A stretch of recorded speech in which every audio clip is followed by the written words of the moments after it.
Assalamualaikum warahmatullahi wabarakatuh. Sahabat Ensiklopedia Islam, salah satu surat yang ada dalam Al-Quranul Karim adalah surat Al-Baqarah yang bermakna sapi betina. Ada apa di sebalik sapi betina tersebut? Pada zaman siapakah kisah sapi betina itu berawal? Adakah pesan hikmah di dalamnya? Lalu siapakah pemilik sapi betina itu? Dapatkan jawabannya dengan menonton video ini hingga akhir. Terima kasih sudah mengeklik video ini. Like, follow, dan subscribe Anda sangat berarti bagi kami untuk menambah semangat membuat konten yang lebih bermanfaat. Dan sekiranya Anda mendapatkan manfaat dari video ini, silahkan Anda perlihatkan video ini kepada sahabat terbaik Anda agar mereka mendapat manfaat yang sama.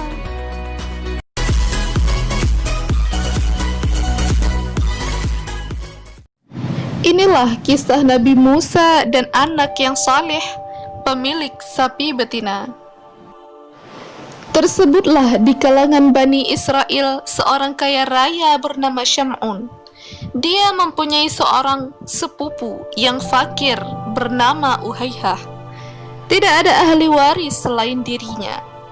Ketika orang kaya tersebut tidak lekas mati, maka Uhaihah membunuhnya agar dia dapat mewarisi hartanya.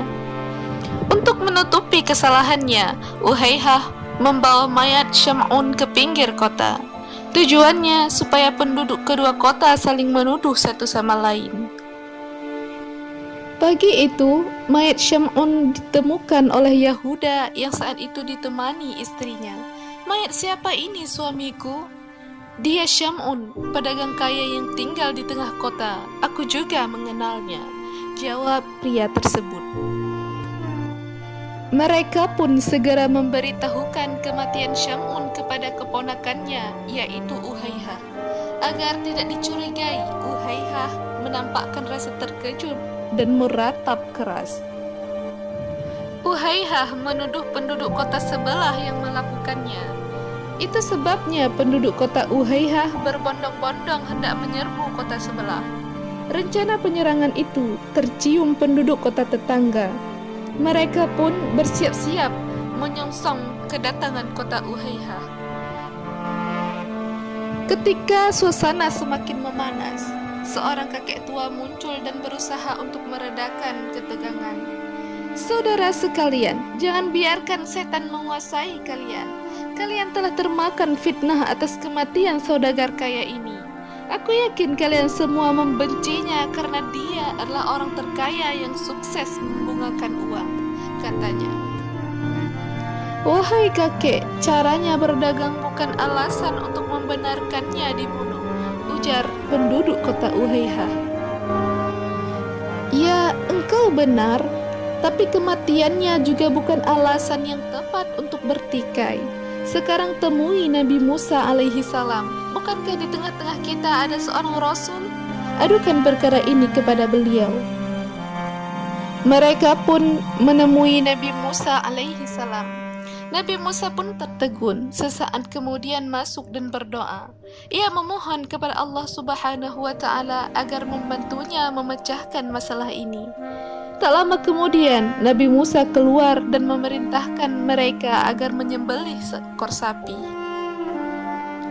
Ketika orang-orang mengetahui bahwa menyembelih sapi merupakan rencana dari Allah Subhanahu wa Ta'ala, maka mereka menanyakan ciri-ciri sapi tersebut kepada Nabi Musa alaihi salam.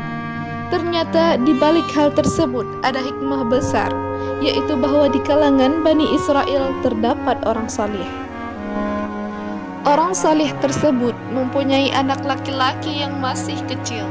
Dia juga memiliki anak sapi betina. Dia membawa anak sapi tersebut ke dalam hutan dan berkata, "Ya Allah, saya menitipkan anak sapi ini kepadamu untuk anakku kelak jika dia telah dewasa." Selanjutnya, orang saleh tadi meninggal dunia, sehingga anak sapi ini masih di hutan sampai bertahun-tahun. Anak sapi itu berlari setiap kali dilihat oleh orang lain. Ketika anak orang saleh tadi telah dewasa, dia menjadi anak yang berbakti kepada kedua orang tuanya.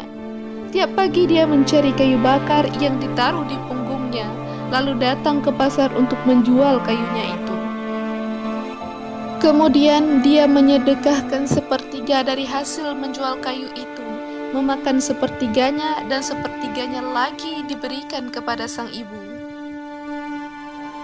Pada suatu hari, sang ibu berkata kepadanya, "Sesungguhnya ayahmu telah mewariskan anak sapi betina untukmu yang dia titipkan kepada Allah Subhanahu wa Ta'ala di hutan ini. Maka berangkatlah, berdoalah kepada Rabb Nabi Ibrahim alaihi salam, Nabi Ismail alaihi salam, dan Nabi Ishak alaihi salam agar mengembalikan anak sapi tersebut kepadamu. Ciri-cirinya, jika engkau melihatnya, kamu membayangkan seakan-akan sinar matahari memancar dari kulitnya." Dia diberi nama dengan Al-Mudhahabah karena keindahan dan kejernihannya. Kemudian anak tersebut memasuki hutan, lalu dia melihat anak sapi sedang merumput. Lantas dia memanggilnya dengan mengatakan, "Saya bermaksud kepadamu dengan menyebut nama Rabb Nabi Ibrahim alaihi salam, Nabi Ismail alaihi salam, dan Nabi Ishak alaihi salam." Kontan sapi itu menengok ke arahnya dan berjalan mendekatinya. Dia lalu memegang lehernya dan menuntunnya. Dengan izin Allah Subhanahu wa Ta'ala, tiba-tiba sapi tersebut bicara, "Wahai anak yang berbakti kepada kedua orang tua, tunggangilah aku karena hal itu lebih meringankanmu." Anak tersebut berkata, "Sesungguhnya ibuku tidak memerintahkanku melakukan hal itu. Akan tetapi beliau berkata, 'Peganglah lehernya.'" Sapi itu pun berkata, "Demi Rabb Bani Israel, jika engkau menunggangiku, niscaya kamu tidak dapat menguasaiku untuk selamanya. Ayo berangkat, sungguh jika engkau memerintahkan gunung melepaskan diri dari pangkalnya dan berjalan bersamamu, niscaya ia melakukannya lantaran baktimu kepada ibumu." Lantas pemuda tersebut berjalan bersama sapi menemui ibunya. Sang ibu berkata kepadanya, "Sesungguhnya engkau orang fakir. Engkau tidak memiliki harta. Engkau kerepotan mencari kayu bakar di siang hari dan melakukan qiyamul lail di malam hari. Oleh karena itu, pergilah jual sapi ini." Si anak bertanya, "Saya jual dengan harga berapa, Bu?" Ibunya menjawab, 3 dinar.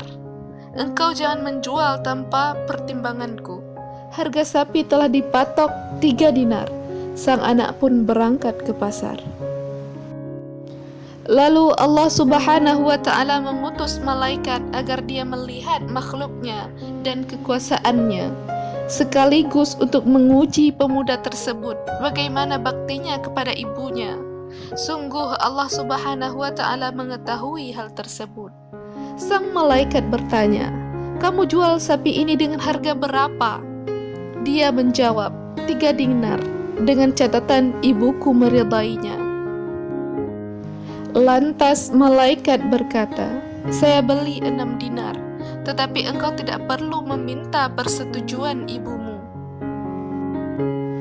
Pemuda itu berkata, "Seandainya engkau memberiku emas seberat sapi ini pun, saya tidak akan mengambilnya, melainkan dengan ridha ibuku." Kemudian dia membawa pulang sapi itu kepada ibunya, dan dia menceritakan tentang harganya. Lalu sang ibu berkata, "Kembali lagi, juallah dengan harga 6 dinar berdasarkan ridha dariku." Dia pun berangkat ke pasar dan menemui malaikat. Sang malaikat bertanya, "Apakah engkau telah meminta persetujuan ibumu?" Pemuda itu menjawab, "Beliau menyuruhku agar tidak mengurangi harganya dari 6 dinar, dengan catatan saya meminta persetujuan ibu." Sang malaikat berkata, "Saya akan memberimu 12 dinar." Pemuda itu pun menolak, lalu kembali kepada ibunya dan menceritakan hal tersebut kepadanya. Ibunya berkata, "Sungguh orang yang mendatangimu adalah malaikat dalam bentuk manusia untuk mengujimu. Jika dia mendatangimu lagi, katakan padanya, apakah engkau memerintahkan kami untuk menjual sapi ini ataukah tidak? Pemuda itu pun melakukan hal tersebut. Lalu malaikat berkata, kembalilah kepada ibumu dan tolong sampaikan padanya, biarkanlah sapi ini. Sungguh Nabi Musa bin Imran alaihi salam akan membelinya dari kalian untuk mengungkapkan korban pembunuhan. Janganlah engkau menjualnya kecuali dengan kepingan dinar yang memenuhi kulitnya. Oleh karena itu, tahan dulu sapi ini. Allah Subhanahu wa Ta'ala memang mentakdirkan orang-orang Bani Israel yang menyembelih sapi itu. Mereka terus-menerus menanyakan ciri-ciri sapi tersebut, dan ternyata ciri-ciri yang diberikan sesuai dengan ciri-ciri sapi pemuda saleh tersebut. Hal ini merupakan imbalan bagi pemuda tersebut atas baktinya kepada sang ibu sebagai anugerah dan kasih sayang. Akhirnya mereka pun membeli sapi tersebut dengan emas sepenuh kulit sapi. Lantas mereka menyembelih sapi tersebut, kemudian memukulkan satu bagian dari sapi kepada korban pembunuhan sebagaimana perintah Allah Subhanahu wa Ta'ala. Selanjutnya orang yang terbunuh tadi bangkit lagi, hidup lagi dengan izin Allah. Dengan urat lehernya masih mengalirkan darah.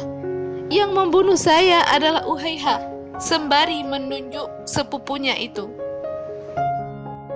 Kemudian dia jatuh dan mati di tempatnya lagi. Si pembunuh terhalang mendapat warisan.